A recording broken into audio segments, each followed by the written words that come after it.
Hey everybody, Bones here, Bones Garage, just bringing you an update what's going on at the garage. So, 1970 Olds 98. She came in because she was running a bit hot. Never really overheated, but always a little bit on the hot side, and the owner didn't like that.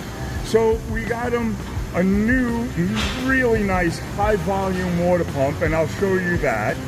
We also have a nice new 4-core aluminum, fully aluminum radiator. And now, the radiators fit well, but they're not always perfect.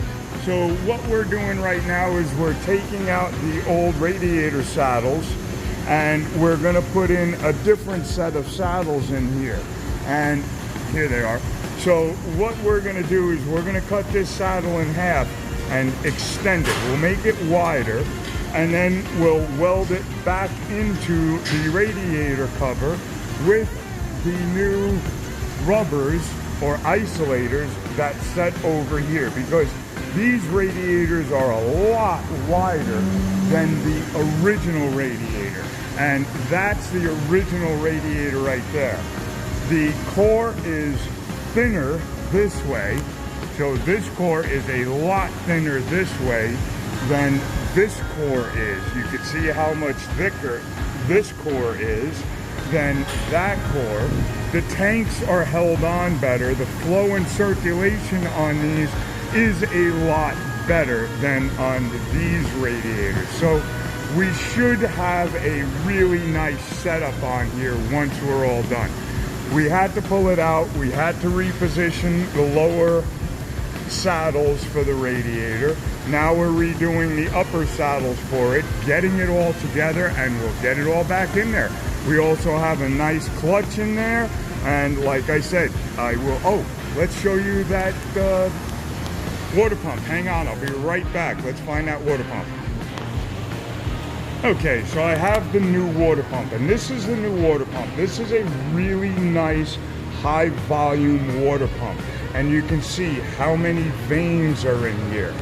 This is a standard water pump. Now this is a GM Oldsmobile. This is a Ford FE Big 428 water pump that we took off of that Ford out there that we were working on before. And you can see these are the vanes for the water pump, and you see how small they are there.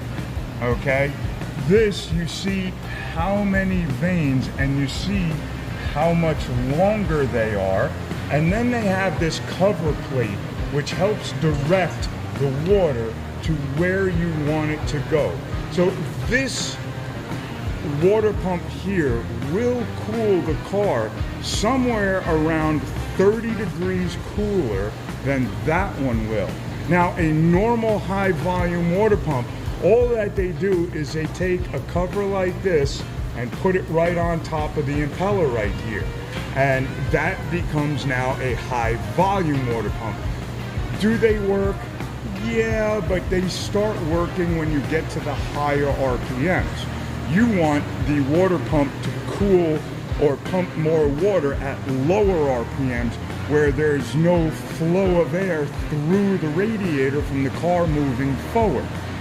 So that's when you really need these water pumps to be pumping water nicely through the radiator. And that's one of the big problems. So when he is running in the hot summer days with the air conditioning on, this car tends to start to run on the hot side. He says it gets somewhere up in the neighborhood of about 220 degrees sometimes when he's in like heavier traffic, but normally it's running around 210. He would really like to keep it around 190 is what he would prefer with this car, and he runs a 180 thermostat. So we got him a bigger radiator, a better water pump, a new high flow thermostat, and a new high volume water pump that is also aluminum rather than cast. So there you go, guys. Have fun. Keep you updated as we go. Talk to you soon. Okay, bye.